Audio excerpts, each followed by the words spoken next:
ఓం శ్రీ మహాగణాధిపతయే నమః. ఓం శ్రీ మహాసరస్వత్యై నమః. ఓం శ్రీ గురుభ్యో నమః. హరి ఓం.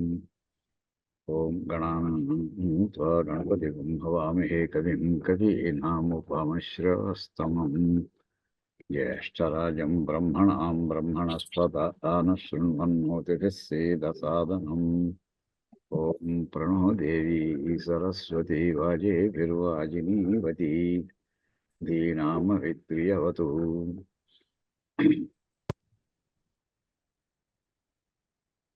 ఓం శ్రీ మహాగణాధిపతయే నమః. ఓం శ్రీ మహాసరస్వత్యై నమః. ఓం శ్రీ గురుభ్యో నమః. హరి ఓం. ఓం వాగీశాద్యాస్తు మనసః సర్వార్థానాముపక్రమే యం నత్వా కృతకృత్యాస్యుస్తం నమామి గజాననం. యస్య నిశ్వసితం వేదాః యో వేదేభ్యోऽఖిలం జగతు నిర్మమేతమహం వందే విద్యాతీర్థమహేశ్వరం. శాంతం పద్మాసనస్థం శశిధరమకుటం పంచవక్త్రం త్రినేత్రం శూలం వజ్రం చ ఖడ్గం పరశుమభయదం దక్షభాగే వహంతం నాగం పాశం చ ఘంటాం ప్రళయహుతవహం సాంకుశం వామభాగే నానాలంకారయుక్తం స్ఫటికమణినిభం పార్వతీశం నమామి. ఓమథాత్మానకం శివాత్మానకం శ్రీరుద్రరూపిణిమేవం ధ్యాయేతు శుద్ధస్ఫటికసంకాశం త్రినేత్రం పంచవక్త్రం దశభుజగం సర్వాభరణభూషితం నీలగ్రీవం శశాంకచిహ్నం నాగయజ్ఞోపవీతినం నాగాభరణభూషితం వ్యాఘ్రచర్మాంబరధరం కమండల్వక్షసోత్రధరం అభయవరకరం శూరహస్తం జ్వలంతం కపిలజటాజూటినం శిఖాముద్యోతధారిణం సమారూఢముమాదేహార్థధారిణం అమృతేనాపృతం హృష్టం దివ్యభోగ ఎంతమందికో చెప్తుంది, కొంతమంది రెస్పాండ్ అవ్వట్లేదు. నమస్కృతం శాశ్వతం శుద్ధం ధ్రువమక్షరమవ్యయం సర్వవ్యాపినమీశానం రుద్రం వై విశ్వరూపిణం ఏవం ధ్యాత్వా ద్విజः సమ్యక్ తతో యజనమారభేత్. ఓం గురుర్బ్రహ్మ గురుర్విష్ణుః గురుర్దేవో మహేశ్వరः గురుః సాక్షాత్ పరబ్రహ్మ తస్మై శ్రీ గురవే నమః. అయ్యా, మనం చమకంలో మొన్న మనం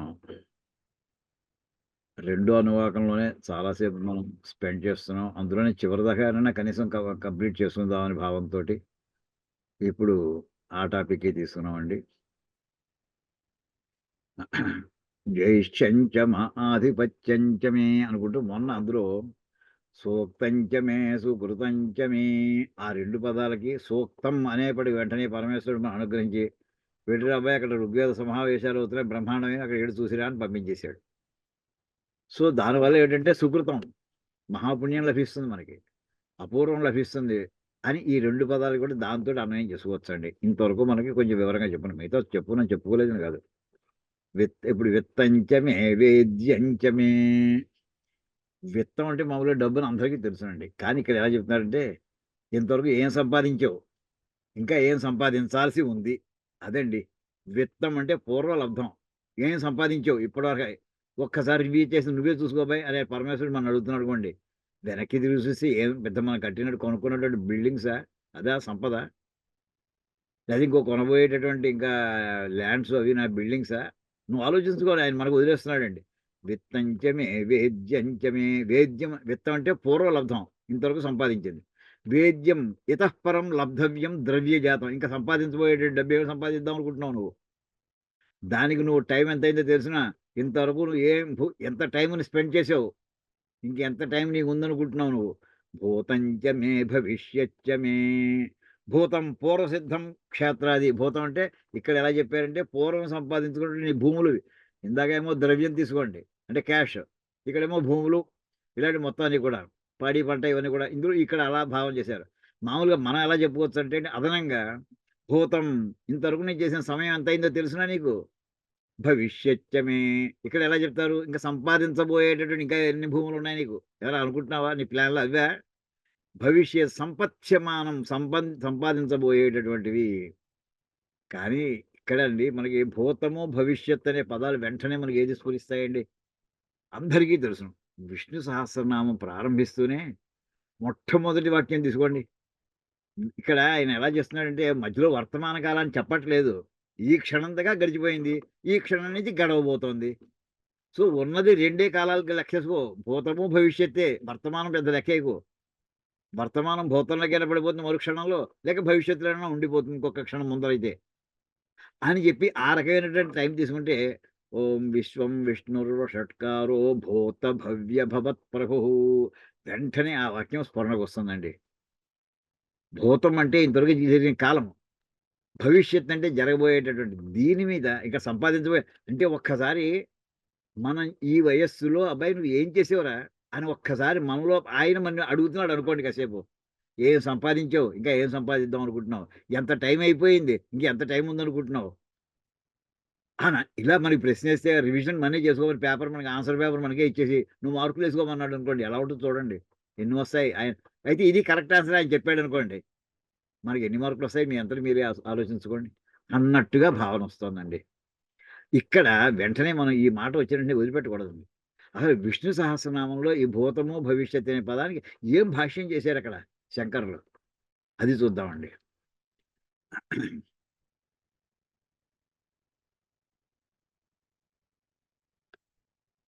ఇవాళ స్కాన్ చేసి సరిగ్గా మన దాన్ని క్లీన్ చేసుకునే టైం కూడా లేకపోవడంతోటే కొంచెం అన్నట్టుగా పట్టుకొచ్చేసామండి ఇక్కడికి. ఇక్కడ భూత భవ్య భవత్ ప్రభుః భూత్ అమ్మ ఎవరు కస్మా అమ్మాయి మ్యూట్ చేయమ్మా ప్లీజ్. భూత భవ్య భవత్ ప్రభుః అంటే ఇక్కడ భూతము భవ్యం అంటే భవం అంటే ప్రస్తుత వర్తమాన కాలం అండి. భూతం భవ్యము అంటే భవిష్యత్తు. భూతం అంటే భూతకాలం. భూతం కనిపిస్తుందమ్మా ఇది కొంచెం కొంచెం పెద్ద చేయను అంతే అంతకంటే చేస్తే అక్షరాలు పోతాయి. భూతం భవ్యం భవచ్చ ఇది భూత భవ్య భవంతి తేషాం ప్రభుః అంటే భూతం అంటే భూతకాలము, భవ్యం అంటే భవిష్యత్ కాలము, భవత్కాలం అంటే ప్రస్తుతం వర్తమాన కాలం. అది ఆ మూడిటికి ప్రభు అంటే కాలభేదం అనాదృత్య సన్మాత్ర ప్రతియోగికం ఐశ్వర్యం తస్య అంటే కాలభేదం అనాదృత్య ఆయనకి పూర్వ కాలభేదం అంటే ఆయనలో ఈ కాలభేదం లేదు. ఆయన పూర్వం ఎలా ఉండేవాడు, ఇప్పుడు ఎలా ఉన్నాడు, భవిష్యత్తులో ఎలా ఉంటాడు అనే ప్రసక్తి ఆయనకి లేదు. అదండి కాలభేదం అనాదృత్య కాలభేదాన్ని లెక్క పెట్టకుండా ఆయన ఎలా ఉంటాడు ఆయన ఏమా ఎవరిని సన్మాత్ర ప్రయోగి ఆయన ఎలా ఉంటాడు సన్మాత్ర సత్ ప్లస్ మాత్ర అలా ఉండుటయే ఆయన లక్ష్యం ఆయన లక్షణం. అది సన్మాత్ర ప్రతియోగికం ఐశ్వర్యం అలా ఉండేటటువంటి అదే ఆయన యొక్క ఐశ్వర్యం. ఆ ఐశ్వర్యం అలా ఎప్పుడూ ఉండుట ఎటర్నల్గా ఉండుట అనేటటువంటి అది ఈశ్వరీయ భావం. ఐశ్వర్యం అంటే క్యాష్ ధనం వెళ్తాను కాదండి. అది ఐశ్వర్యం అంటే ఈశ్వరుని యొక్క లక్షణము. ఆ లక్షణం ఆయనకు ఉంది కనుక తస్య ఇది ప్రభుత్వం అది ప్రభువే. భూత భవ్య భవత్ ప్రభు అంటే ఆ రకమైనటువంటి ఆ ఈశ్వరీయమైనటువంటి గుణము ఆయనకి కలది గనక అంటే భూతకాలానికి వర్తమాన కాలానికి భవిష్యత్ కాలానికి చెందినటువంటి వాడు అయి ఉండుట అంతే అన్ని కాలాలకి అధిపతి అయిన అని అక్కడ చెప్పారు. ఆయన ప్రభు అయినప్పుడు మనం ఆయన్ని ప్రార్థించవలసిన ఏమిటంటే అయ్యా నన్ను కూడా నీలా తయారు చేయవయ్యా అంటే ఏమిటి ఈ కాలానికి అతీతంగా మమ్మల్ని అనుగ్రహించవయ్యా అంటే అర్థం ఏమిటొస్తుందండి అది ఎవరికి ఉంది అది ఆత్మజ్ఞానం కలిగినటువంటి యోగీశ్వరుడికి మాత్రమే లభిస్తుందండి. మనం ఆయన్ని కోరుకోవాల్సింది ఏమిటంటే అది ఆయన లక్షణం చెప్తున్నాడు. ఐశ్వర్యం అంటే వెల్త్ అని కాదండి. ఈశ్వరుని యొక్క లక్షణం ఐశ్వర్యం. ఏమిటి ఈశ్వరుని యొక్క లక్షణం అంటే సన్మాత్ర సత్ ప్లస్ మాత్ర సత్ మనం సత్యం అక్కడ ఆయన యొక్క పరమాత్మ యొక్క నిర్గుణ పరబ్రహ్మం యొక్క లక్షణాన్ని మనకి ఆనందవల్లిలో వర్ణించారండి. సత్యం జ్ఞానమనంతం బ్రహ్మ పరబ్రహ్మం ఎటువంటిదయా అది సత్యస్వరూపుడు. సత్యం అంటే ట్రూత్ అని కాదండి ఎటర్నల్లీ అవైలబుల్ అది శాశ్వతంగా ఉండేవాడు ఆయన. ఎలా ఉంటాడు జ్ఞాన రూపంలో ఉంటాడు ఆయన. ఇంకా ఎటువంటి వాడు ఆయన ఇంకా విశేషం చెప్పాలంటే అనంతమయ్యా నువ్వు టైంలో ఆనందం చెప్పు లెంగ్త్లో ఆనందం చెప్పు దాన్ని ఏమంటే దేశ కాల వస్తు పరిచ్ఛిన్నత్వం అంటారండి. ఏదైనా ఈ టైంలో ఉండేవాడు మనలాంటి వాడు చెప్పారంటే ఏదో ఇంకో మహారాజు కృష్ణదేవరాయలు ఆ టైంలో ఉండేవాడు. ఒకసారి పుట్టాడు ఒకసారి ఇప్పుడు వెళ్ళిపోయాడు ఆయన. అది లిమిటెడ్ డిలిమిటెడ్ టైంలో డిలిమిటెడ్ లేదు ఈ ప్రాంతంలో ఉండేవాడు ఈయన రాజ్యం ఎంత అశోకుడి రాజ్యం ఎంత అక్కడి నుంచి ఇక్కడి వరకు కొన్ని దానికి బౌండరీస్ వచ్చేసాయి. ఈయనకి అటువంటిది ఏం లేదు. అనంతమైన కాలాల్లో ఉంటూ అనంతమైనటువంటి వ్యాప్తి కలిగినటువంటి వాడు. ఇక్కడ బిగినింగ్ ఇన్ రాజ్యం, ఇక్కడ ఎండింగ్ అనేది ఏం లేదు. అటువంటి ఆ ఈశ్వరీయ లక్షణం ఉన్నటువంటి ఏదైతే ఉందో, ఎవరికి ఉందో అతను భూత భవ్య భవత్ ప్రభు అండి. ఇక్కడ భూతంచ మే భవిష్యచ్చ మే, నువ్వేం చేసావంటే నాకు ఆయన యొక్క అనుగ్రహం కావాలి. ఏమిటి అల్టిమేట్ అనుగ్రహం కావాలండి? ఏది తెలుసుకోవాలని చెప్తున్నాడు అసలు? ఏది పొందవలసింది? మన మంత్రపుష్పంలో వాక్యం అండి. ఏది తెలుసుకోవాలి? మొత్తం రకరకాలు తెలుసుకున్నాం జీవితంలో. ఒకటో క్లాస్ దాకా ఇది ఎంఎస్సీ దాకా పాస్ అయినా, ఇంకోటి చేసినా చదువుతూనే ఉన్నాం, నేర్చుకుంటూనే ఉన్నాం. ఉద్యోగంలో కావాలంటే కాంపిటీషన్ కోసం, ఈ ఉద్యోగం కోసం ప్రమోషన్ నేర్చుకుంటూనే కాదు. ఇవేమి కాదయ్యా నేర్చుకోవాల్సింది. ఒక్కటే ఒక్కటి నేర్చుకోవలసినన్నింటిలోకి కూడా ఉత్తమోత్తమైంది ఏమిటి? నారాయణం మహాజ్ఞేయం. ఆ పదం చూడండి అసలు. మహాజ్ఞేయం, తెలుసుకోవలసినటువంటి వాటన్నిటిలో కూడా ఉత్తమోత్తమైనది ఏమిటి? నారాయణ స్వత్వం, నారాయణ తత్వం అయ్యా. అది నేర్చుకున్నావా నువ్వు? టైం అయిపోయింది, భూతకాలం వెళ్ళిపోయింది. భవిష్యత్తులో ఇంకా ఏం చేద్దాం అనుకుంటున్నావు నువ్వు అంటే నారాయణ మహాజ్ఞేయం పొందాలయ్యా. ఇదే ఒక అర్థాన్ని ఇంకో రకంగా మనకి మాండూక్యోపనిషత్తులో చూడండి, ఆత్మ గురించి చెప్పుకుంటూ ఉంటాం. ఎప్పుడు చాలాసార్లు చెప్పుకుంటున్నాం. నా అంతఃప్రజ్ఞ అని చెప్పు చివరికి అంటాడండి ఇక్కడ, ఏకాత్మ ప్రత్యయ సారం ప్రపంచోపశమనం శాంతం శివం అద్వైతం స ఆత్మ విజ్ఞేయ. ఏదయ్యా తెలుసుకోవాల్సింది? ఆత్మజ్ఞానం పొందాలయ్యా. ఆత్మ గురించి తెలుసుకో. ఎప్పుడు తెలుసుకుంటావు? నీ భూత భవిష్యత్ వర్తమాన కాలాల్లో నువ్వు తెలుసుకోవాల్సింది అది. అది తెలుసుకోవాల్సిన వాటన్నిటిలో కూడా అత్యున్నతమైనది అదేయ్యా అని అక్కడ చెప్పి, ఇక్కడ టైం గురించి రిఫరెన్స్ ఇస్తున్నాడండి. భూతకాలం భవిష్యత్ కాలం అన్నాడంటే అక్కడ వెంటనే పరమశివుని యొక్క అది ఈశ్వరీయ లక్షణమయ్యా. ఆ లక్షణాన్ని నువ్వు పొందాలని కోరుకోవయ్యా. ఇక్కడ చెమకల్లో మనం ప్రార్థన చేస్తున్నాం, నాకు ఇవ్వయా ఇవ్వయా అని. అంటే కాలాతీతమైనటువంటి ఆత్మజ్ఞానాన్ని నాకు అందించవయ్యా, నేను కూడా ఆ స్వరూపంలో మారిపోవాలి అని జ్ఞాపం చేయడానికి చెప్పాడా అన్నట్టు ఈ భావాలు కనిపిస్తున్నాయండి ఇక్కడ. ఏమండి? తర్వాత భూత వాటంటే కూడా ఇంక వీడియోస్ వస్తుంది. మన ప్రస్తుతం భూత భవ్య భవత్ ప్రభు అనే దానికి ప్రస్తుతం ఉన్నటువంటి వాక్యాన్ని అన్వయించుకున్నామండి. అది అంతవరకును. భూతంచ మే భవిష్యచ్చ మే. తర్వాత చూడండి, సుగంచ మే సుపథంచ మే. పథ అంటే మనకి మార్గం అండి, రోడ్డు. సుపథం అంటే హాయిగా బ్రహ్మాండ హైవే అండి. ఇప్పుడు మన వాజ్పేయి వచ్చిన తర్వాత మనకి అదృశ్య దేశంలో ఎక్కడికి వెళ్ళినా మనం ఎంజాయ్ చేసేది ఏంటంటే చక్కటి రోడ్డు అండి. యాక్సిడెంట్ అయ్యిట్లా మనం స్పీడ్లో పెడితే అది మన దురదృష్టం, మన తెలివి తక్కువ ఆ స్పీడ్లో వెళ్ళడం. రోడ్డు మీద ఎంత హాయిగా ఉంటుందండి. ఒకసారి కాశీ నుంచి గయ వెళ్ళామండి కారులో. మామూలుగా 8 గంటలు 9 గంటలు పట్టేది 4 అవర్స్‌లో స్మూత్‌గా వెళ్ళిపోయింది అంతే. అలా అందరికీ ఎక్స్‌పీరియన్సెస్ ఉన్నాయి. నేను ఒక్కడినే చెప్పక్కర్లేదు. ఎక్కడి నుంచి కాశ్మీర్ లాగా కన్యాకుమారి దాకా వెళ్ళిపోయి చక్కటి హైవేలు వేసేసారండి. అది మామూలుగా లౌకికంగా అర్థం అండి. సుగం అంటే, సుగం అంటే సుఖమైనటువంటి సుఖంగా ఉండేటటువంటి గమనం. ఏ మధ్యలో స్కూటర్ పంచర్ అయిందనో, సైకిల్ పంచర్ అయిందనో, కారు పంచర్ అయింది ఇవేం లేకుండా ఎలా జరిగిందో అబ్బాయి ప్రయాణం చాలా బాగా జరిగిందంటాం. ఆ చాలా బాగా జరగడం అనే మాట ఏమిటంటే సుగం. అదండి. ప్రయాణం ఎలా జరిగింది? సుగంచమే అంతే దానికి అర్థం. రోడ్డు ఎలా ఉంది? సుపథంచమే. రోడ్డు బాగుంది. రోడ్డు బాగుండొచ్చు. మనకి బాగుండకపోతే అక్కడేమో రోడ్డు మీద ఓ దానికి, ఇంకో దానికి ఇంకో బండి 2 ఢీకొన్నాయి. రోడ్డు అడ్డంగా బ్లాక్ అయిపోయింది. మనకి చాలా విసుగొచ్చేస్తుంటది. అది ఎప్పుడు తీస్తాడో మనం ఎప్పుడు ముందర కదులుతామో. అప్పటికి రోడ్డు మనకి బాగున్నా గానీ సుఖం లభించొచ్చు, లభించకపోవచ్చు. ఇది లౌకికమైనటువంటి విషయాలండి. ఇక్కడేం చెప్తున్నాడు? ఇక్కడ కూడా లౌకికమైనటువంటి అర్థాన్ని భాష్యంలో రాస్తున్నారు. సుష్ఠు గంతవ్యం, హాయిగా ప్రయాణం చేయడం. సుష్ఠు గంతవ్యం. ఇంకోటి ఏంటంటే వెళ్ళేది ఎలా ఉండాలట? బంధు జనయుక్త గ్రామాంతరాది. మనం వెళ్ళేది బంధువులింటికో, లేకపోతే మన బంధుజనం అంటే మన బంధువులు ఉన్నటువంటి ఓ ఊరు నుంచి ఇంకో ఊరు వెళ్తున్నాం. వాళ్ళతో కులాసాగా మనం వెళ్ళేప్పటికి వాళ్ళు మన కోసం ఎదురు చూస్తూ ఉన్నారనుకోండి, హాయిగా ఉంటుంది. ఒక ఫంక్షన్ కోసం వెళ్ళామనుకోండి, హాయిగా ఉంటుంది వాళ్ళతో కలుస్తుంటే. బంధుజనయుక్త గ్రామ వాళ్ళందరూ కలిసి మనం ప్రయాణం చేసి వెళ్తున్నాం అనుకోండి, ఓ యాత్ర చేసుకోవడానికి అంతా మన ఫ్యామిలీ మెంబర్స్ అందరూ వేసుకుని ఓ ట్యాక్సీ చేసుకుని బయలుదేరాం అనుకోండి, ఒక క్యాబ్ చేసుకుని మీరు నార్త్ ఇండియా అంతా తిరిగి హాయిగా 10 రోజులు తిరిగొద్దామని బయలుదేరచ్చు. అంత హడావిడి ఏం లేదు, విశ్రాంతిగా ఉన్నాం. అది దానికి ఇక్కడ ఆయన చెప్తున్నారు సుగం అని చెప్తున్నారండి. సుపథం చోరాదిరహిత మార్గ, దొంగలు మొదలైన ఇబ్బందులు ఏమీ లేనటువంటి మార్గం. ఇక్కడ మనం వేదాంత పరంగా చూస్తారండి.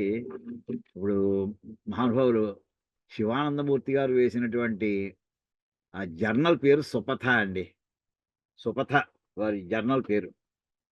క్వార్టర్లీ అనుకుంటాను అది. అందులో చాలా వ్యాసాలు వచ్చాయి మరి. అంటే ఏమిటి? అక్కడ మార్గం అంటే ఏమిటి? ఆ రోడ్డు మీద కదే. నీ జీవన మార్గం ఎలా ఉండాలో నిర్ణయించుకో. అది బాగుండాలయ్యా. నీ జీవన మార్గం ఉండాలంటే నీ జీవన శైలి దాని మీద ఆధారపడుతుంది. నువ్వు 10 మందికి సహాయం చేసేట్లో నీ జీవితాన్ని పెట్టుకో. వెళ్ళిపోయినా సరే మళ్ళీ నీ గురించి ఎవరు మర్చిపోకూడదసలు. అలాంటి ఓ పని చేసేసి వెళ్ళిపో. ఇంద్రద్యుమ్న మహారాజు గురించి అలా చెప్పుకుంటారండి. ఇంద్రద్యుమ్న మహారాజు. ఆయనట మనకి ఎక్కడొస్తుందంటే పూరీలో వస్తుందండి. ఇంద్రద్యుమ్న సరస్సు అని. ఈ కథ మనం చెప్పుకున్నాము. ఇంద్రద్యుమ్నుడు అనేది ఒక మహారాజు. ఆయన అంటే ఇవన్నీ కూడా పుణ్యం చేసుకో.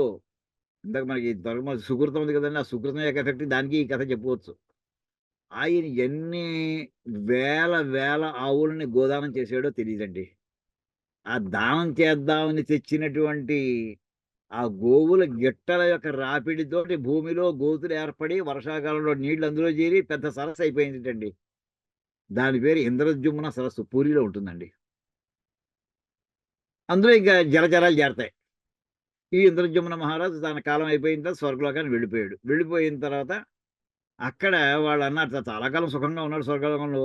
ఓ రోజు ముందు రోజు చెప్పారట, "మహారాజా మీ పుణ్యం అయిపోయింది.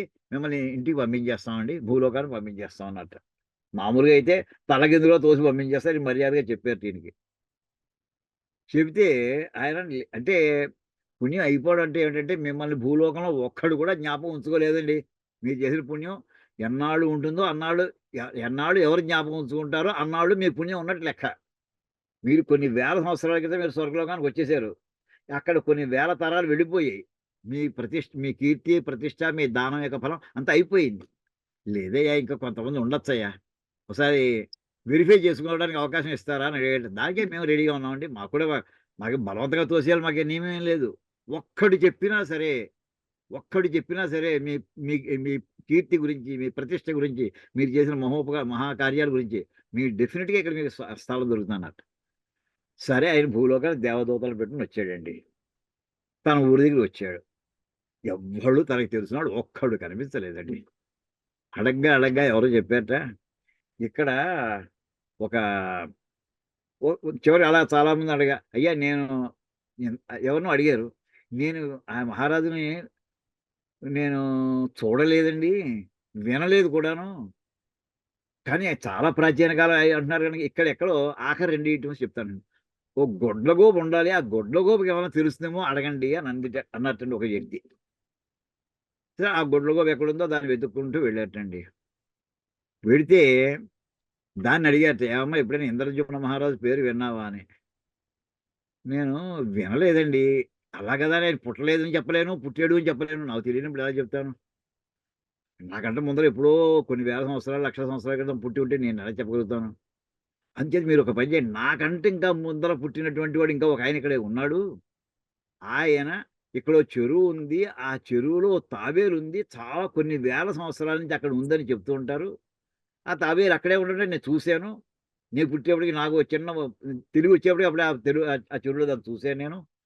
ఆ తాబేలుని వెళ్లి అడగండి అన్నట్టండి. ఆ తాబేలుని వెళ్లి మొత్తం పట్టుకున్నారు. దాన్ని అడిగేటండి దేవదూతలు, "ఏమో ఎప్పుడైనా నువ్వు ఇంద్రద్యుమ్న మహారాజు యొక్క పేరు విన్నావా" అని. అయ్య బాబోయ్! ఆయన పేరు వినకపోవడం ఏంటండి? ఆయన చేసిన గోదానాల సమయంలో ఆ గోవుల యొక్క గిట్టల యొక్క రాపిడి వల్ల పుట్టినటువంటి ఏర్పడిన గోతిలో వచ్చినటువంటి వర్షపు నీళ్ళల్లో ఏదో సరస్సు కింద అయితే ఆ సరస్సులో నేను అప్పుడొచ్చి చేరానండి. ఆ కథంతా చెప్పిందిటండి. అది ఎలా సాధ్యమైందండి? అంటే ఆయన వెంటనే, "అయ్యా మహారాజా మీరు చెప్పింది కరెక్టే. మిమ్మల్ని ఇంకా స్మరణ చేసుకునే భూలోకంలో ఇంకా బతికున్నారు. మీకు ఎన్నాళ్ళైతే అది అవకాశం ఉంటదో అన్నాళ్ళు మీకు హాయిగా స్వర్గలోకానికి తీసుకెళ్ళిపోతున్నా" అని చెప్పి మళ్ళీ తీసుకెళ్ళిపోయారటండి. ఇక్కడ ఎందుకు చెప్పుకున్నామంటే సుపథం, సుపథ అంటే మంచి మార్గం. ఆయన ఎన్నుకున్న మార్గం ఏంటి? దానం అనే మార్గం ఎన్నుకున్నాడాయన. మనకున్నది మనకి ఎంత దేహ రక్షణకి, కుటుంబ రక్షణకి ఎంత కావాలో అంతా ఉంచుకొని మిగతా అంతా దానం చేయడమే. అది ఆయన ఎంచుకున్నటువంటి మార్గం అండి. ఆ మార్గం సుపథ. అది అటువంటి మార్గంలో వెళ్ళమని మన శివానందమూర్తి గారు ఒక్కొక్కడు ఎవరికి ఏది మంచి పని తోస్తే ఆ మార్గం మీరు ఎన్నుకోండి. గోదానాలు ఒకటే కదండీ అది. మీరు పాఠం చెప్పాలనుకున్నారు చెప్పండి. ఇంకోటి గ్రంథాలు రాద్దాం అనుకుంటున్నారు రాయండి. లేదా సంస్కృతి ప్రచారం చేద్దాం అనుకుంటున్నారు చేయండి. ఏదో ఒకటి అనుకోండి. ఇంకా చాలా అనుకుంటే చాలా గొప్పది. మీ సంపూర్ణమైనటువంటి మనస్సును దాంట్లో పెట్టి మీ జీవితాన్ని గడుపుకోండి. అది సరియైన మార్గం అంటే అంటూ ఈ సుపథ అని ఆ ఉద్దేశంతోటి శివానందమూర్తి గారు ఆ పత్రిక పెట్టారండి. మనం ఆ అర్థం తీసుకుందామండి. అంటే ఇక్కడ కూడా మనకి పరమేశ్వరుడు రే అబ్బాయి ఇంత ఏం సాధించావు, సరే నీ క్వశ్చన్ ఆన్సర్ పేపర్ నీకు ఇచ్చేసాను కానీ నువ్వు మార్కులు వేసుకో. ఇప్పుడైనా హాయిగా మంచి మార్గాన్ని ఎన్నుకో, సుపథం మంచి మార్గాన్ని ఎన్నుకో, అది అది కోరుకో శివుడిని. అలాగే వెళ్ళే ఆ మార్గం బాగుండొచ్చు, నీ గమనం కూడా బాగుండాలి. ఆ రెండు కూడాను, వెహికల్ ఏ వెహికల్లో వెళుతున్నావు అది ఉండాలి, వెహికల్ వెళ్ళేటువంటి రోడ్డు బాగుండాలి. రెండు కూడా కోరుకో, చక్కటి కోరుకో. అది మనం ఇక్కడ సుగంత్యమే సుపథంత్యమే అని అలా అర్థం చెప్పుకోవచ్చండి. చెప్తూ ఇంకో మాట చెప్తున్నారండి, అర్ధంచమ అర్ధిష్టమే. ఇప్పటికి నువ్వు ఇంత ఇవన్నీ ఒకే అన్వయంలో కుదురుతున్నాయండి. ఇంత టైం స్పెండ్ చేసావు, ఇంకా ఎంత టైమో కొంత టైం పర్మిట్ టైం ఉంటుంది. బతికినన్నాళ్ళు, మామూలు పెద్ద మాట అంటారు, బతికినన్నాళ్ళు బతకం కదా అంటుంటారు పెద్ద వయసు వచ్చిన తర్వాత అందరూ కూడా. అలాగా ఏదో వృద్ధి పొందావు, ఇంకా వృద్ధి పొందాలని కోరుకోవడం ఏమీ తప్పులేదు. అర్థం అంటే వర్ధితం ధనాధికం అనుష్ఠిత కర్మఫలం వా. నువ్వు ఇన్నాళ్ళు చేసినటువంటి నాకు అది కావాలి ఇది కావాలి ఇంత క్యాష్ పెరగాలి అంత క్యాష్ పెరగాలని పొల్లు దండాలు పెట్టేవో ఇంకోటి పెట్టేవో, ఏదో నీ కామ్య కర్మలని అనుష్ఠానంలో పెట్టుకొని నువ్వు ఫలాన్ని పొందావు. అది ఎటువంటిది? అది దాంతోటి నువ్వు వృద్ధి పొందావు. అర్థం అంటే వృద్ధి పొందుట. ధనాదిగా డబ్బు మొదలైన సంపాదించడం. డబ్బు ఒకటే కాదు, కీర్తి ప్రతిష్టలు ఇవన్నీ కూడా నువ్వు వృద్ధి పొందావు. అది జ్ఞాపకం ఉంది నీకు. అయితే దీని తర్వాత ఇంకోటి ఏమనుకుంటున్నావు, ఇంకా ఇది పొందాలి. వృద్ధి అర్ధంచమ అర్ధిష్టమే అంటున్నాడండి ఇక్కడ. అంటే వృద్ధి అంటే అనుష్ఠాస్యమాన సత్రఫలం, ఇంకా చెయ్యబోయేటటువంటి పుణ్యకర్మల యొక్క ఫలాన్ని కూడా నువ్వు కోరుకుంటున్నావు. ఇంకా అది చేద్దాం అనుకుంటున్నానండి, ఆ బిల్డింగ్ దేవాలయం కట్టిద్దాం అనుకుంటున్నాను, ఓ చెరువు కట్టిద్దాం అనుకుంటున్నాను, తవ్విద్దాం అనుకుంటున్నాను, ఒక కాలం వేద్దాం అనుకుంటున్నావు. అలా అనుకునేటటువంటి ఫలితాల గురించి కూడా ఆలోచిస్తున్నావు. మంచిదే, సంతోషం. కానీ ఎలాంటిది అనుష్ఠానించాలి? లౌకికమైనటువంటి కోరుకోకు, శాశ్వతమైన కోరుకోని ఆధ్యాత్మిక భావంలో తీసుకోవడానికి కూడా ఇది చక్కటివండి. నువ్వు ఏం సాధించుకున్నావో జ్ఞాపకం ఉంది కదా. మనం చెప్పుకున్నాం ఈశావాస్యంలో 17వ శ్లోకాల మంత్రంలో ఆఖరి వాక్యం అండి. క్రతో స్మర కృతం స్మర. హే మహానుభావ, నేను చేసింది జ్ఞాపకం ఉంచుకోవయ్యా. కృతం ఏం చేశాను నీ లిస్టులో ఉందిలే, చూసుకో. అది ఎన్ని కృతం అంటే ఆ మాట మీద కూడా ఇంకా కొన్ని వాక్యాలు దొరికాయండి ఈ కృతం అనేటటువంటి పదం మీద. తర్వాత అర్థి అంటే చెయ్యబోయేటటువంటి నీ వృద్ధి ఏం కావాలని కోరుకుంటున్నావు. ఇవన్నీ కూడా భూతకాలం జ్ఞాపకం ఉంచుకో, భవిష్యత్ కాలంలో ఏం కావాలో చూసుకో. ఇంతవరకు ఏం సాధించావు, ఎంత డబ్బు సంపాదించావు, ఇంకా ఏం సంపాదిద్దాం అనుకుంటున్నావు డబ్బు విషయంలో, ఏం వృద్ధిని సంపాదించావు, ఏ వృద్ధిని కోరుకుంటున్నావు నువ్వు. ఇవన్నీ కూడా మన్ని ఆలోచించుకోమంటూ పరమేశ్వరుడు మనకు అవకాశం ఇస్తున్నాడండి. ఒక్కసారి బ్యాలెన్స్డ్గా మనం ఆలోచిస్తుంటుంటే ఎంత ఆశ్చర్యంగా ఉంటుందండి ఏమండి. తర్వాత ఇక్కడ కృతం అకృతం అనేటటువంటి దీని మీద ఇక్కడ దాని మీద మనకు దొరికిన వాక్యాలు ఇవన్నీ కూడా చూద్దాం. క్లుప్తం సమర్థం స్వకార్య క్షమద్రవ్యం. అంటే క్లుప్తం అంటే ఇన్నాళ్ళు నీకు ఓపిక ఉంది, శరీరంలో జవసత్వాలు ఉన్నాయి, దాన్ని చూసుకుని నువ్వు సన్మార్గంలో వెళ్ళేవో మార్గంలో వెళ్ళేవో నువ్వు నిర్ణయించుకుని జ్ఞాపకం చేసుకో ఒక్కసారి అని పరమేశ్వరుడు మనకి చెప్తున్నాడు అనుకోండి. మనకు జ్ఞాపకం ఆవేళ ఒళ్ళు వయస్సులో ఆ వయస్సు యొక్క స్పీడ్లో మనం రకరకాల పనులు చేసి ఉండొచ్చు, జ్ఞాపకం వస్తాయి. ఇప్పుడు నీకున్న టైం ఎంత ఉందో చూసుకో, నీ జీవసత్వాలు ఎలా ఉన్నాయి, హెల్త్ ఎలా ఉందో చూసుకో, ఏం చేయగలవో కూడా ఆలోచించుకో ఒకసారి. 7 ఏళ్ల క్రితం అండి ఒక సంఘటన జరిగిందండి, బాగా జ్ఞాపకం నాకు. మన ఇక్కడ వెస్ట్ మారేడుపల్లిలో నరసింహారావు గారిని, మన మెహబూబ్ కాలేజీ ఉంది కదండి సికింద్రాబాద్, ఆ మెహబూబ్ కాలేజీ ప్రిన్సిపాల్ గారు, ఆవిడ పేరు విద్యారాణి గారు, ఆవిడ హస్బెండ్ అయిన నరసింహారావు. ఈయన ఉస్మాన్ యూనివర్సిటీలో ప్రొఫెసర్గా చేసేవారండి. ఎప్పుడో తెలిసిన 1960స్లోనండి. అప్పుడు రిటైర్ అయ్యారండి ఆయన, 70లో రిటైర్ అయ్యారు. దాన్ని బట్టి ఆయన ఏజ్ ఎంత ఉందో లెక్కేసుకోండి. ఆయన లాస్ట్ ఇయర్ కాలం చేశారు, రేపు ఎల్లుండి అయింది సంవత్సరాలు కూడా పాపం, 2 ఏళ్ళు అయిందో అయితే. ఆయన మామూలుగా ఆయన పొలిటికల్ సైన్స్లో ప్రొఫెసర్ అయినా కానీ విపరీతమైనటువంటి దేశభక్తి ఉన్నటువంటి వాడు అండి ఆయన. ఆయన ఎందులో స్పెషలైజ్ చేశారో తెలిసిన, ఆయన సంబంధం లేని ఫీల్డ్లోనండి. భారతదేశం చుట్టూ సముద్రాల్లో ఎన్ని ద్వీపాలు ఉన్నాయి, ఎన్ని ద్వీపాలు, కొన్నిటికి పేర్లు ఉన్నాయి కొన్నిటికి పేర్లు లేవు. ఇప్పుడు 1,00,000 ద్వీపాలు అన్నారండి. 1,00,000 ద్వీపాలు అంటే 1,00,000 ఉంటాయని కాదు, ఏదో ఒకటి కొంత ల్యాక్ ద్వీప్స్ అంటాం. లేదా ఇటువంటి అండమాన్ నికోబారు, మనకి 2 పేర్లు అండమాను నికోబారు, కానీ ఇంకా ఎన్ని వందలు ఉన్నాయి ఇక్కడ. వాటి సైజులు ఎంత. రేపొద్దున శత్రువులు వచ్చి అక్కడ వచ్చి కూర్చుంటే నీ గతి ఏమిటి, భారతదేశం గతి ఏమిటి అని చెప్పి ఆయన పర్సనల్గా ఖర్చు పెట్టుకుని ఆ ప్రాంతాలు మొత్తం ఎక్స్టెన్సివ్గా నావిగేషన్ అంతా తిరిగి ఆయన సముద్రంలో రెంట్కి బుక్ చేసుకుని మరి వాటిని స్టీమర్స్ అంటారో, మరి ఫ్రిగేట్స్ అంటారో నాకు తెలీదు. ఆయన మొత్తం ఇండియన్ ఓషన్ మ్యాప్ అంతా సంపాదించారు. అరేబియన్ సీ, బంగాళాఖాతం, బే ఆఫ్ బెంగాల్ అక్కడ ఉండే ఐలాండ్స్ యొక్క మ్యాప్ తయారు చేశారండి ఆయన. ఇది అసలు నేవీ వాడు చేసుకోవాల్సినటువంటి పనండి ఇది. నేవీ వాడు చేసుకోవాల్సినటువంటిది. దాంతోటి ఏమైందంటే, ఈ విషయం మన డిపార్ట్మెంట్ ఆఫ్ నేవీకి తెలిసింది. వాళ్ళు ఈయన దగ్గరకొచ్చారండి. నేను ఓ రోజున వెళ్ళబోతుంటే ఆయన అన్నారు, "అవసరం గారు ఇప్పుడు రాకండి, ఇంకో అరగంట పోయాక." నేను సరదాగా, "ఏవండీ ఎవరొస్తున్నారేంటి మీ ఇంటికి?" అన్నాను. "అడ్మిరల్ వస్తున్నారండి మా ఇంటికి" అన్నారండి. ఆయన 90 ఏట. అడ్మిరల్ అంటే నేవీ అంతకి చీఫ్ ఎవరైతే ఉంటారో ఆయన దగ్గరికి. ఎందుకంటేట ఈయన చేసినటువంటి స్టడీస్‌లో ఇన్ఫర్మేషన్ ఇంకా నేవీలో కూడా లేవుటండి. చూడండి మహానుభావుడి యొక్క కృషి. జస్ట్ వెస్ట్ ఉండేవారాయన. ఆయన ఎందుకు అడిగానంటే, ఆయన అడిగారండి, "అవధాన్ గారు ఇంకేమైనా చేద్దాం, నాకేమైనా సలహా చెప్తారండి, ఇంకా ఏం చేయమంటారు?" అప్పుడు 91, 92 వచ్చాయండి. 6 ఏళ్ల క్రితం నాటికి. చాలండి హాయిగా పరమేశ్వరుని ధ్యానం చేసి, లేదండి నాకు ఆ పరమేశ్వరుడు అవేం నాకు తెలీదండి. ఈ దేశ రక్షణ, దేశాన్ని మనం యథోచితంగా యథాశక్తి ఎంత శక్తి ఉందో అంత శక్తి ఆ దేశానికే మనం వినియోగించాలి. నాకు దేవుడు వాటి మీద నాకేం నమ్మకం లేదండి. దేవుడే భారతమాత అయితే అవుగాక, నాకు భారతమాతే నాకు మాత అంతే. అంటే దీక్ష. అలా ఉండేటటువంటి వాడు ఆ మాట కూడా చెప్తున్నానండి. స్వకార్య క్షమద్రవ్యం. తాను అనుకున్నటువంటి పనికి ఆయన ఎంత ఆ శ్రమ, దానికి కావాల్సిన ఖర్చు పర్సనల్‌గానే గవర్నమెంట్ రీయింబర్స్‌మెంట్ ఇవ్వలేదండి ఆయనకి. అలా చేసేవాళ్ళు కొంతమంది ఉంటారండి. అలా నువ్వేమైనా చేసావా? నీ కోసం కాకుండా ఇంకోళ్ళ కోసం ఏమైనా చేసావా? అది క్లుప్తం అంటే. ఇంతవరకు సాధించావా? లేక ఇంత ముందుగానే సాధిద్దాం అనుకుంటున్నావా? క్లుప్తిశ్చ మే ఇది ఇది ఫ్యూచర్‌కి. స్వకీయ సామర్థ్యం నువ్వు ఇంకా ఈ దేశానికి ఏమైనా చేద్దాం అని అనుకుంటున్నావా ఇంకా? నీ వయస్సుని ఆల్వేస్ రిఫరెన్స్ పాయింట్‌గా పెట్టుకో. నీ శక్తి సామర్థ్యాలు దృష్టిలో పెట్టుకో. నీ రిసోర్సెస్ దృష్టిలో పెట్టుకో. నువ్వు ఫిజికల్‌గా చేయలేకపోవచ్చు అని సలహా చెప్పొచ్చు కనీసం. సలహా చెప్పడానికి ఏమైంది? కాన్షియస్‌గా ఉన్నంత సేపు. ఇవన్నీ కూడా ఆయన పరమేశ్వరుడు మనకు అవకాశాలు ఇస్తున్నాడండి. నువ్వు ఏది కోరుకుంటావో కోరుకో అల్టిమేట్‌లీ అనంటూ చివరికి మతిశ్చ మే స్వమతిశ్చ మే. ఇక్కడ మతిహి అనే పదం ఏమండి? సుమతిహి అనే పదం. మతి అంటే మామూలంటే మన మైండ్ అంటాం. ఇక్కడ అది కాదండి. ఆలోచన. మతి అంటే ఆలోచన. పదార్థ మాత్ర నిశ్చయ. ఇది ఈ వస్తువు ఇది అనేటటువంటి నిర్ణయం చేయడంటండి మతి అనేది. అంటే డయాగ్నైజ్ చేస్తే ఓ రిపోర్ట్‌లో మనం ఏదైతే ఇస్తారో, ఇది ఈ లోపల ఉన్నటువంటి డిసీజ్ ఇది అని నిర్ణయించాలి. దాని పేరు మతి. అంటే ఆలోచన. అంటే విత్ ఎవిడెన్స్. దాన్ని బట్టి నువ్వు చెప్పబోయేటటువంటి రిపోర్టింగ్. అది మతి అనే పదం అండి.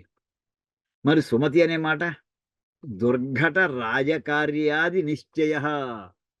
దుర్ఘటమైనటువంటి రాజకార్యాలు అంటే రిస్క్‌తో కూడి ఉండేటటువంటి సామాన్య మానవుల చేత సాధ్యం కానటువంటి రాజకార్యాలు. అంటే ఒక డిప్లొమాట్ ఉన్నప్పుడు చిన్న హనుమంతుడు ఉదాహరణ తీసుకోండి.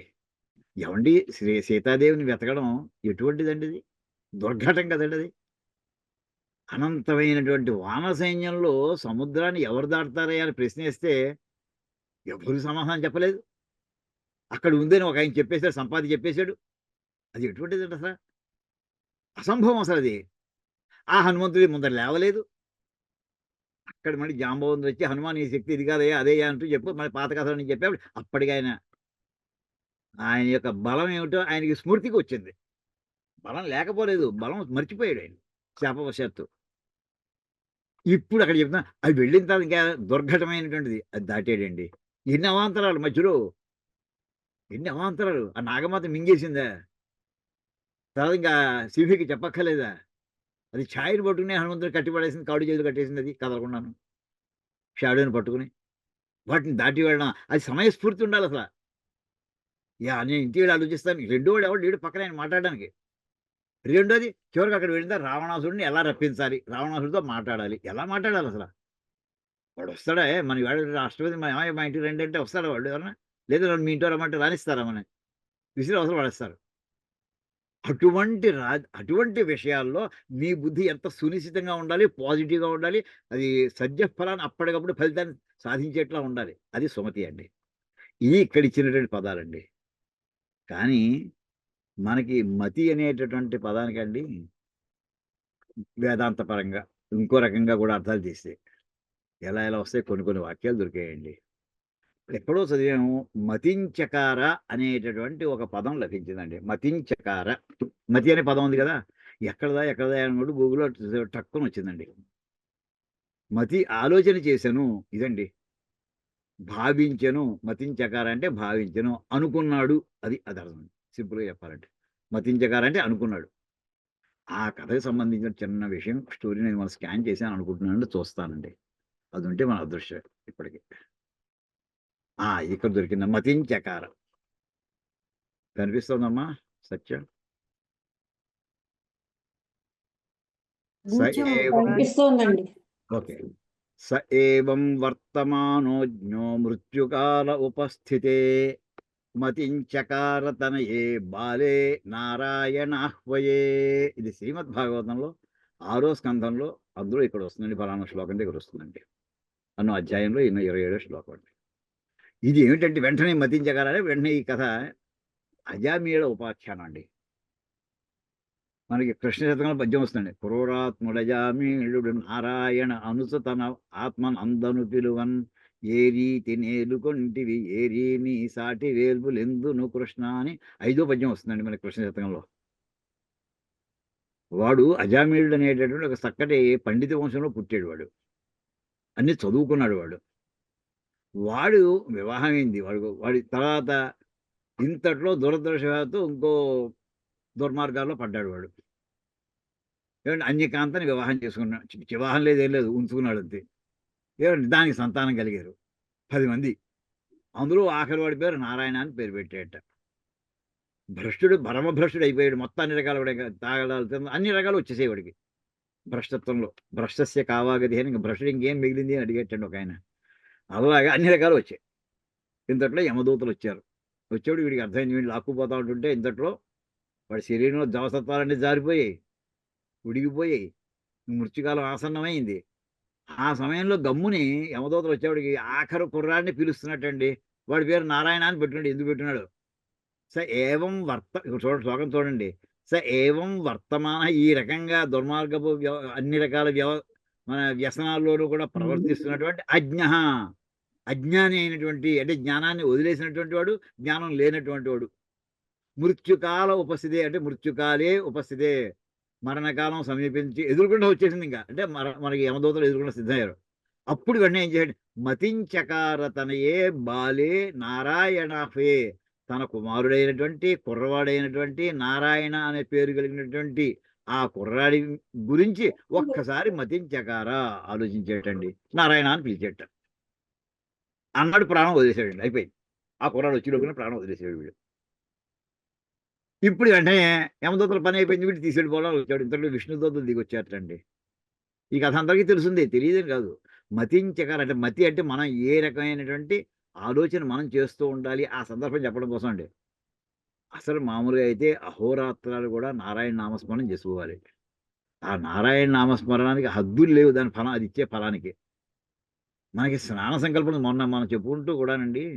ఇప్పుడు కుంభమేళాలో అంతమంది వెళ్ళారు, కోట్ల మంది స్నానాలు చేస్తున్నారు, అతి పవిత్రమైనటువంటి గంగా అమృతాన్ని వాళ్ళు ఆస్వాదిస్తున్నారు.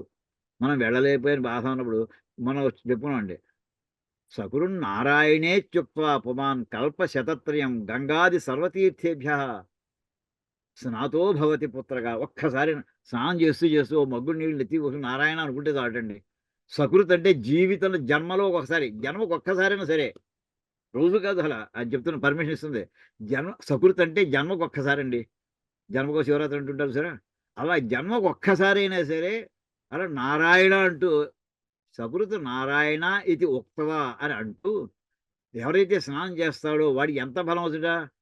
అనంత కోటి కల్పాలు కూడా నిత్యము గంగాది మహాపుణ్య నదులన్నింటిలోనూ స్నానం చేస్తే ఎంత పుణ్యం వస్తుందో అంత పుణ్యం వస్తుందండి, ఒక్క నారాయణ శబ్దంతో స్నానం చేస్తాను. అంచేత ఏమంటాడంటే, రోజు చేయవయ్యా కనీసం, ఎన్నాడు వీరుంటే అన్నాడు. మరి అనారోగ్యం వచ్చిన తర్వాత నువ్వేం చేయలేవు కూడాను. ఎవడు స్నానం చేస్తావో చేయలేవో తెలియదు నీకు. అని ముందర అడుగు, బతుకున్నంతకాలం ఓపిక ఉన్నంతసేపు, నాలుగు మీద 2 అక్షరాలు దొల్లుతున్న సేపు నారాయణ ఒకసారి అనుకుంటేనే అక్కడ అంత ఫలం ఇచ్చాడు కదండి. ఇక్కడ వీడు మహాపాతి, అన్ని రకాల వ్యసనాలు ఇరుక్కుపోయినటువంటి వాడు. వీడు నారాయణ నేపటి చివరికి విష్ణుదూతలు వచ్చేసారండి. వాడి చేతిలో, యమదూతల చేతిలో ఉన్నటువంటి ఈ జీవుడు వాళ్ళు ఆక్కున్నారు. ఆ కథ అంతా తెలుసుంది. వీడు వాడు దెబ్బలాట. అప్పుడు వాడు అన్నారట, "ఏంటి మీరు పట్టుకుపోతున్నారండి? ఎవడు మా యమధర్మరాజు పంపించారు. వాడు టైం అయిపోయింది. వాడి లిస్టులో ఎక్కడ పుణ్యం లేదసల. తల్లిదండ్రులు ఇంట్లో నుంచి గెంటేసాడు. ఇంకా అలా ఎన్ని మహాపాపాలు చేశాడో." సరేనయ్యా మీరు చెప్పినవన్నీ కరెక్టే కావచ్చు. కానీ ఆఖరి కాలంలో వాడు అంత్యకాలంలో నారాయణ స్మరణం చేశాడు. అంటే మా శ్రీ మహావిష్ణువు మాకు ఇలాంటి ఒక ఆజ్ఞ ఇచ్చి ఉంచారు. అంత్యకాలంలో గనక ఎవడైనా నారాయణ అన్నాడో టక్కున వాడిని వెంటనే మనలోకి వైకుంఠానికి తీసుకొచ్చేయండని. వాడు మహాబలశాలుడు వాడు. ఈ నారాయణ భట్టులు అందరూ కూడా విష్ణుదూతలు. ఆ రకంగా ఇక్కడ మనకి ఎందుకు చెప్తానంటే అండి, మతించకార మనం ఏం చేయొచ్చు అంటే ఇక్కడ మతిశ్చమే సుమతిశ్చమే ఎప్పుడు కూడా వీలున్నంత సేపు జ్ఞాపకం వచ్చినంత సేపు నారాయణ శబ్దాన్ని ఉచ్చరించుకుంటూ ఉందామండి. ఆ శక్తిని నాకు అనుగ్రహించవయ్యా, ఆ అవకాశాలు అనుగ్రహించే ఆ బుద్ధి నాకు ప్రసాదించవయ్యా అని పరమేశ్వరుని కోరుకుందామండి. అదండి మతిష్టమే అన్న. మతిని కోరుకుంటాం అంటే ఆలోచన ఏం ఆలోచన? ఈ పూట బంగారం అది కొందామా, ఇది కొందామా, ఆ రకమైన షేపా, ఈ రకమైన షేపా, ఇవి కాదండి మతి చేయవలసింది. నీకు అందాక చెప్పండి, భూత భవ్య భవత్వ మొత్తం అంతా కూడా నీకు టైం అయిపోతుంది. బతికిన నాడు బతకపోవచ్చు. అప్పుడు ఏం చేయాలి? ఏం కోరుకోవాలి ఇంకా? నువ్వు సాధించకపోవచ్చు. ఇంకా ఆ లిస్ట్ అంతా చూసుకుంటే వరుసగా సరిపోతుందండి అది. ఆఖరిని కోరుకోవాల్సింటే మతి. ఇటువంటి నా మనసులో ఎప్పుడు కూడా పరమేశ్వరునియందు లగ్నం అయ్యేటటువంటి నా బుద్ధిని ప్రసాదించయ్యా నాకు. అది నోట్లోంచి వచ్చేయాలంతే. బుద్ధే కాదు, అది నోట్లోంచి కూడా వచ్చేయాలి. అదంతా నువ్వు చూసుకో ఇంకా అని అక్కడ వాక్యం దొరుకుతుందండి. ఇంకా సుమతిశ్చమే అనేప్పటికి మనం వెంటనే ఏం జ్ఞాపకం వస్తుంది? సుమతి శతకం ఉంది కదండి. సుమతి శతకం అంతా కూడా సుమతి అనే పదం మీద వచ్చిందే. ఈ మతిలోనే మంచి మతి, అది మతి అన్నాడు తప్ప అక్కడ ఎటువంటి మంచి చెప్పలేండి. మంచి ఆలోచన భయ అంటే దేవుడిని శివుడిని అడిగేప్పుడు ఎటువంటి ఆలోచన మనం అడుగుతామండి? దుర్మార్గపు ఆలోచన మనం అడుగుతామా? అలాగే ఆయన సంతృప్తి కలగలేదు. అడిగేదేదో స్పష్టంగా అడుగు. మతి అని అనుకో, సుమతి అని అడుగు అనేప్పటికీ మనకి సుమతి శతకంలో అప్పిచ్చువాడు వైద్యుడు చాలా ఉన్నాయండి పద్యాలు చెప్పుకునేది. ఆ చదవడంలో కూడా అండి మనం చదువుతుంటే అప్పిచ్చువాడు వైద్యుడు కాదు, పిచ్చువాడు కామ వైద్యుడు ఇలాంటి వాళ్ళ లిస్ట్ అంతా వస్తుందండి. ఇందులో మనకి వేదాంత మార్గంలో కొంచెం వెళ్ళబోయేటటువంటి వాడు జ్ఞాపకం చేసుకోవడం కోసం ఈ పద్యాలు కొన్ని సెలెక్ట్ చేసుకున్నామండి. మనకి ఏమిటంటే తన కోపమే, ఇది అందరికీ వచ్చినవి రానివి కాదండి. సుమతి శతకంలో ఎంత లోతైన తన కోపమే తన శత్రువు,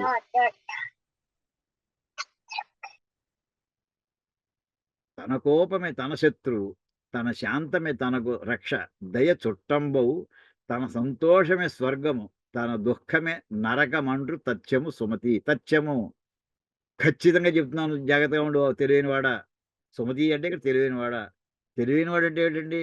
అన్ని రకాలు తెలుసుకునే మంచిగా ఆలోచించేటటువంటి వాడా. సు అని ఉందండి, దుర్మతి అనలేదండి. మంచిగా ఆలోచిస్తావు నువ్వు. ఎటువంటిదిరా? నీకు మొత్తం ఈ ఆరోహణ మనకి మహాప్రస్థానం చేయబోతుంటే పరమేశ్వరుని యొక్క సాన్నిధ్యాన్ని మనం కోరుకుంటూ ఉంటే నువ్వు జాగ్రత్తలు కొన్ని పక్కనే నీ మిత్రులు ఉంటారు, పక్కనే నీ శత్రువులు కూడా ఉంటారు. జాగ్రత్త. పక్కన కూడా కాదు, నీ లోపలే ఉంటారు వాళ్ళు. ఏ క్షణంలో ఏదో కొండ మీద మార్గమే వెళ్ళిపోతున్నాడు, పైకి వెళ్ళిపోతున్నాం మెట్ల మార్గంలో. మొన్న ఎక్కడో చైనాలో బొమ్మ వేశాడండి. వాడు స్వర్గానికి మెట్లు కట్టినట్టుగా ఆ మెట్లు ఇటుపక్క రైలింగ్ ఏం లేకుండా మెట్లు కింద కట్టేశారండి. 7-8 కిలోమీటర్ల ఎత్తు మెట్లు కట్టేశారండి ఆకాశంలోకి. పక్కన ఇంక రైలింగ్ ఉండదు. ఎక్కమన్నారండి, ఎక్కేస్తున్నారు కూడా. బొమ్మ వేసాడు, మన వచ్చింది. అక్కడి నుంచి పడ్డాడు అనుకోండి, దిక్కు దివాణం లేకుండా పోతారు వాళ్ళు. అటువంటి మార్గంలో ఈ అధ్యాత్మ మార్గం అటువంటి మార్గం అండి. అసలు మెట్లైనా కనీసం కనిపిస్తున్నాయి కొన్ని చోట్ల. ఆ మెట్లు కూడా ఉండవు. కొండ బండలు పట్టుకుని పైకి ఎక్కడం మార్గం కూడా ఉందండి మనకి మన వేదాంత శాస్త్రంలో. జారి పడ్డాడో పక్కన లోయలోనే పడిపోతాడు. మళ్ళీ శరీరంలో ఏ భాగం కూడా కనిపించే విధంగా వెళ్ళిపోతాడు వాడు. అలాంటి వాళ్ళు నీ లోపలే ఉంటారు. జాగ్రత్త. నువ్వు ఎంత మహానుభావుడు అయిపోయాననుకున్నా సరే వాళ్ళు ఎక్కడికి పోరు. నీకు మోక్షం కలిగేంత వరకు కూడా నీ లోపలే ఉండి తీరుతారు. వాళ్ళు పక్కనే ఉంటారు, చూసుకో. ఏదైనా ఇంతవరకు వచ్చేసాను, నాకు ఇంద్రుడి దర్శనం అయింది, అగ్నిదేవుడి దర్శనం ఏం అనుకోకు. వాడు ఇంకా లోపల వాడు అణిగి ఉన్నారు తప్ప లేదని అనుకోకు. సుమా, తన కోపమే తన శత్రువు. నీకు లోపల ఉండే నీ కోపమే నీ శత్రువు. ఉదాహరణ ఎవరు? విశ్వామిత్రుడు. ఆవిడ ఓసారి మేనక లభించినప్పుడు ఆయన అక్కడ కోరికతోటి వెనకబడ్డాడు. అర్థమైంది, శకుంతల పుట్టింది. అప్పుడే అరే రే మనం ఎందుకోసం బయలుదేరాం అసలు? ఏం పని చేసాం అసలు? పిల్లని వదిలేసాడు, మేనకను వదిలేసాడు, ఈ పట్టు ఇంకో దిక్కు వెళ్ళిపోయాడు, తపస్సు చేసుకుంటాను అంటాడు. ఇందాక కామం వల్ల తనని జప పాడింది అనుకున్నాడు. మళ్ళీ ఘోరమైన 10,000 సంవత్సరాలు చేసేటండి. ఇంద్రుడు ఏం చేశాడు? ఇదివరకు మేనకోడలో పడ్డాడు కదా! ఇప్పుడు సీనియర్ అయ్యాడు. అని ఇంకో సీనియర్ వేషిని పంపిద్దామని రంభను పంపిస్తా అన్నట. రంభను వెళ్ళమన్నట. అది వణికిపోయింది. ఆ మహానుభావుడి దగ్గర పెట్టుకుంటే నా బతుకవుతుంది తెలుసునే మహారాజా అంది. మరి నేను ఆజ్ఞ ఇస్తున్నాను కదా! నువ్వు వెళ్ళాలి. వణికిపోతూ వచ్చిందండి. వచ్చిన తర్వాత నాట్యాలని ప్రారంభించింది. ఆయన వలలో వేసి మళ్ళీ ఆయన తపస్సు భంగం చేద్దామని. ఆయనకి జ్ఞాపకం వచ్చింది. ఇలాగే మేనక వచ్చి నన్ను పాడు చేసింది కదా! అని ఒక్కసారి కోపంగా చూసేటండి. శపించాడు కూడా. నువ్వు పెద్ద బండరా అయిపోయాక శపించేశాడండి.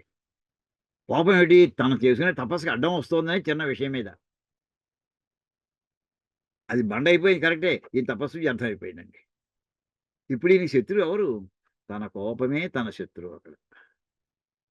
తన శాంతమే తనకు రక్ష. ఇది చూడండి. ఆ విశ్వామిత్రుడే మళ్ళీ ఇప్పుడు మళ్ళీ ఇంకో దిక్కుకు వెళ్ళాడు. ఇప్పుడు ఆయనకి మళ్ళీ ఇంకో అతను పంపించడానికి ప్రయత్నం చేశాడు.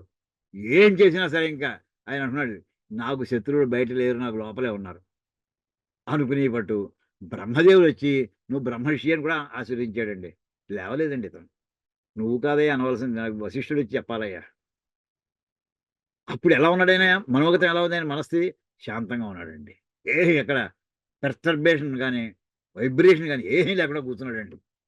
అదే విశ్వామిత్రుడు చూడండి, ఒకసారి పతనం అయిపోయాడు, ఇప్పుడేమో ఉత్థానం అయిపోయాడు, పైకి లేచాడు. అదే తను రక్షించిందండి. దయ చుట్టంబవు ఇవన్నీ మనం పెంచుకోవాల్సినటువంటి అంటే డూస్ అండ్ డోంట్స్ అండి లిస్టు. ఈ పద్యం మనకి ఇచ్చాడండి మనకి ఈ సుమతి శతకారుడు. తన సంతోషమే స్వర్గము. ఎక్కడ స్వర్గం ఎక్కడ విడిగా ఎక్కడ ఉందనుకోకు. నువ్వు సంతోషంగా ఉంటే ఇక్కడ ఉంటే సుఖంగా ఉంటే ఇక్కడ ఇదే స్వర్గం అంతే. తన దుఃఖమే నరకం. అది స్వర్గము, ఇది నరకం. బయట ఎక్కడ దీని మైండ్ సెట్టే మొత్తం అన్నిటికీ కూడా కారణం. ఇప్పుడు గొప్ప పద్యం అండి ఇది. ఇంకా అలాంటివి ఎన్నున్నాయి మనకి ఇందులోనే. అలాగే మనకి పిచ్చువాడు వైద్యుడు ఏమండి. తర్వాత ఇచ్చునది విద్య రణమున చొచ్చునది మగతనంబు సుఖవీశ్వరులను మెచ్చునది నేర్పు వాదుకు వచ్చునది కీడు సుమ్ము వసుధను సుమతి. ఇలా ఎన్ని పద్యాలు ఉన్నాయండి? జస్ట్ ఒక శాంపుల్కి చూపిస్తున్నానండి. సుమతి శతకం, దాని పేరే సుమతి శతకం. అన్నీ మంచి మాటలే. అయితే లౌకికంగా మనం జాగ్రత్తలు ఎక్కడెక్కడ తీసుకోవాలి ఉన్నాయి. ఇందాక చెప్పినటువంటి ఆధ్యాత్మ మార్గానికి సంబంధించినటువంటి కూడా ఇందులో కనిపిస్తాయండి. వీలున్నప్పుడు ఒకసారి సుమతి శతకం తిరగండి. అన్నీ మనం చెప్పుకోక్కర్లేదు ఇక్కడ. ఇక్కడ ఇందాక చెప్తున్న పద్యం ఇదిగోనండి. అప్పిచ్చువాడే వైద్యుడు. వాడు అప్పిచ్చువాడు వైద్యుడు ఎవడండి? వైద్యుడు అప్పిచ్చాడంటే గోయిందా. ఎప్పుడు అప్పిచ్చువాడు వైద్యుడు ఎప్పుడు ఎడతెగక పారు నేరును అంటే ప్రవహించే జలం కాలవో గోదావరో కృష్ణ ఏదో ఉండాలి అక్కడ. ద్విజుడును చొప్పడిన ఊర నుండి మొత్తం అందరూ కూడా మన పురోహితులు కావాల్సి వస్తుంటారు. అద్దెగారికి లేకపోతే ఇంకో దానికో పుణ్యకృతులకు దేనికో. అలాంటి వాళ్ళు ఉన్నటువంటి ఊళ్ళో ఉండవయ్యా. ఇవాళ పల్లెటూళ్ళు అన్నీ ఖాళీ అయిపోయాయండి. పల్లెటూళ్ళు అన్నీ ఖాళీ. అటువంటి ఊళ్ళు లేవు ఇవాళ. భోక్తలు కావాల్సి వస్తే రాయమండ్రియో, కాకినాడ, విశాఖపట్నం, హైదరాబాద్ రావాల్సి వస్తుందండి. అటువంటి మిగతా ఈ ఐటమ్స్ కనుక లేకపోతే అక్కడ ఉండకు సుమా. మా ఊరు వెళ్ళి ఉందామంటే అక్కడ వైద్యుడు లేడు. అక్కడ ఎమర్జెన్సీ వస్తే ఎవరిని అడగాలి? ఎవరు లేరు. అలా చొప్పడకున్నట్టు ఈ ఊరు జరగదు. ఇవన్నీ కూడా లౌకికమైనటువంటి విషయాలు. మన ఆధ్యాత్మిక విషయాలు కూడా మనం చూసుకుంటామండి. ఇది ఒకటండి. ఇది కాకుండా ఇంకా గొప్ప వాక్యాలు ఉన్నాయండి. ఇప్పుడు చూడండి, ఇందాక మతి అనే పదం చూస్తున్నాం కదండి. మనందరికీ ఈ మతి అనే పదం రోజు చదువుతూనే ఉంటామండి. శ్రీ సూక్తం చదివేవాళ్ళు అందరం ఈ పదాన్ని చదువుతూనే ఉంటాం. చూడండి మధ్యలో వస్తుంది, వైనతే యసోమం పిబ సోమం పిబతు వృత్రః సోమంధనస్య సోమినో మహ్యం దదాతు సోమిని నక్రోధో నచ మాత్సర్యం నలోభో నాశుభామతి అంటామండి. అక్కడ మతి అనే పదం ఉందండి. అది మతి పదం కాదండి, గుర్తెట్టుకోండి. అశుభామతి. ఎలా నీకు ఏం ఉండకూడదు. ఇందాక డూస్ అండ్ డోంట్స్ చెప్పాను. నా క్రోధ, కోపం వద్దు. ఇందాక చెప్పామండి, తన క్రోధమే తన శత్రువులకు చెప్పింది. తన కోపమే అన్నాడు, కోపం అన్నాడు, క్రోధం అని చెప్తామండి. నా క్రోధ అంటే మనం ఎలా జీవించుకోవాలి, సుపథ మన జీవన మార్గం ఎలా ఉండాలి చెప్పడానికి ఇవన్నీ మనకి వాక్యాలు ఎక్కడెక్కడ రిఫరెన్సెస్ మనకు మనకు అందించారు. ఎన్ని రకాల పద్ధతులు అందించారు. నా క్రోధ, కోపం వద్దు నీకు. నచ మాత్సర్యం, అసూయ వద్దు. నా లోభ, లోభిత్వం చేయకు. ఇంకోటి ఆఖరి పదం అండి, నాశుభామతి. అశుభ అంటే అవతలవాడు పాడైపోవాలి, వాడు పైకి వచ్చేస్తున్నాడు. మన దుర్యోధనుడికి ఉన్నటువంటి అది అశుభకరమైనటువంటి మతి ఆలోచన. అశుభకరమైనటువంటి ఆలోచన చేసేవద్దంటే అశుభంలోనే ఎండ్ అయిపోతుందండి. వాడికి ఉన్న తక్కువ. ఎంతమంది చెప్పారు? భీష్ముడు చెప్పాడు, భీష్మాచార్య చెప్పాడు, ద్రోణాచార్య చెప్పాడు, కృపాచార్య చెప్పాడు, సాక్షాత్తు ధృతరాష్ట్రుడు అప్పుడప్పుడు చెప్పాడు, వ్యాస మహర్షి సాక్షాత్తు వచ్చి చెప్పాడే. వినలేదండి. అశుభమైనటువంటి వాళ్ళ హింస ఎప్పటి నుంచి పుట్టిందాకా చిన్నప్పటి నుంచిను. భీముడిని ఎలా చంపాలి? విషం పెట్టాడా? నదిలో తోసేసాడా? ఇల్లు అంటించేసాడా? ఏమిటండి ఇవన్నీ ఘాతుకాలు? టెర్రరిస్టుల పనులండి ఇవన్నీ కూడా. మనం భగవద్గీతలో చెప్పుకుంటామండి. ఆతతాయిన అంటే అక్కడ సప్తయితే ఆతతాయ సప్తయితే ఆతతాయిన 7 రకాలటండి వీళ్ళు. ఆ శ్లోకం చెప్పుకున్నామండి అక్కడ. విషం పెట్టేవాడు, ఇల్లు అంటించేసేటటువంటి వాడు, దుర్మార్గ స్త్రీలను వధించేటటువంటి వాడు, హింస చేసేటటువంటి వాడు, లిస్ట్ అంతా చెప్పుకున్నామండి. ఆ రకమైనటువంటి అటువంటి అశుభామతి, అటువంటి చెడ్డ ఆలోచనలు వద్దు. ఇక్కడ ఇదండి. అంటే శుభమైన సుమతి అంటున్నాడండి అక్కడ. ఇది దుర్మతి అన్నమాట. నువ్వు దుర్మతిగా ఎప్పుడు ఉండొద్దు. అది ఇది డోంట్ అండి. 2 కలిసి నువ్వు అలా ఉండు, మంచిగా ఉండు. మంచిగా ఉండని చెప్పాడు కరెక్టే. అప్పుడోడు చెడుగా కూడా ఉంటాననుకోండి. చెడుగా కూడా లేదు. ఎప్పుడు చెడుగా ఉండొద్దు. సత్యమే చెప్తాను. సత్యమే చెప్తాను. అబద్ధం చెప్పను. రెండో వాక్యం కూడా చెప్పిస్తారండి. వీటిని ఏమంటారంటే అన్వయ వ్యతిరేకాలంటారు. అన్వయం అంటే పాజిటివ్‌గా కంక్లూడ్ చేయి. వ్యతిరేకం అంటే నెగెటివ్‌గా కూడా కంక్లూడ్ చేయి. ఈ రకంగా నలోభో నాశుభామతి. ఇలాంటి చక్కటి మనకి కృతం అనే పదం చూసామండి. కృతంచమే అకృతంచ మనకు మొన్న చెప్పుకున్నాం కదా! భవంతి కృత పుణ్యానాం భక్తానాం శ్రీసూక్తం జపేత్ సదా. ఇవన్నీ ఎవరికంటే కృత పుణ్యం అనేటువంటి అంటే పుణ్యం ఎవరైతే విశేషంగా సాధించుకున్నారో అంటే ఏమి చేసావు అన్నాడు కదండి దేవుడు. నువ్వేం చేసావురా అబ్బాయి ఇన్నాళ్ళు ఇంత టైం అయిపోయింది కదా అంటే ఇలాగ పుణ్యకర్మలు చేసినటువంటి వాళ్ళందరూ కూడా ఇప్పుడు ఈ వాక్యాన్ని అలాంటి వాళ్ళకి కోపం ఉండదు. నా క్రోధ నచ మాత్సర్యం, వాళ్ళకి అసూయ ఉండదు, వాళ్ళకి లోభిత్వం ఉండదు, వాళ్ళకి చెడ్డ ఆలోచనలు కూడా రావు. ఎవరికి? కృత పుణ్యానాం, పుణ్యకర్తువులు చేసినటువంటి వాళ్ళకి. అటువంటి అలాంటి ఎవరయ్యే వాళ్ళు? వాళ్ళు భక్తులయ్యా. అంచేది ఏం చేస్తూ ఉండాలి? ఎవరికి భక్తులు? శ్రీదేవి, మహాలక్ష్మీదేవి. అందుచేత నువ్వేం చేయాలి? శ్రీ సూక్తం జపే సదా, నిత్యం శ్రీ సూక్తాన్ని జపం సదా ఎల్లప్పుడు కూడా శ్రీ సూక్తం జపం చేస్తూ ఉండు. దానివల్ల ఏదో డబ్బుల కోసమే కాదండి శ్రీ సూక్తం.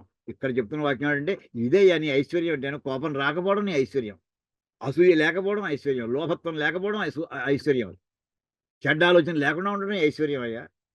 అవన్నీ నీకు సిద్ధిస్తాయ్యా అంటూ మనకి ఈ రకంగా ఒక అపూర్వమైనటువంటి భావాలు, పదాలు ఉన్నటువంటి వాక్యాలు లభిస్తున్నాయండి మనకి. ఏమండి ఇంకా ఎక్కడైనా ఉన్నాయో ఇందులో చూసుకుందామండి. మిగతా అన్ని ఆల్రెడీ చెప్పుకునేవి మనం.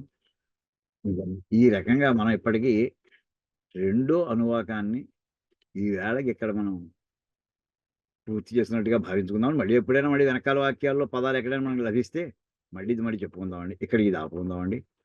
చెప్పుకుంటూ ఇక్కడ ఈ వేళకి ఇంకా క్లాస్ కూడా ప్రత్యేకించి ఈ విషయాలన్నీ చెప్పుకోవడం కోసం ఆలస్యం అయిపోతుందని ఈ క్లాస్ తీసుకున్నామండి. ఓం కాయేన వాచా మనసేంద్రియైర్వా బుద్ధ్యాత్మనా వా ప్రకృతే స్వభావాత్ కరోమి యజ్జత్ సకలం పరస్మై నారాయణాయేతి సమర్పయామి. హరి ఓం తత్సత్ బ్రహ్మార్పణమస్తు.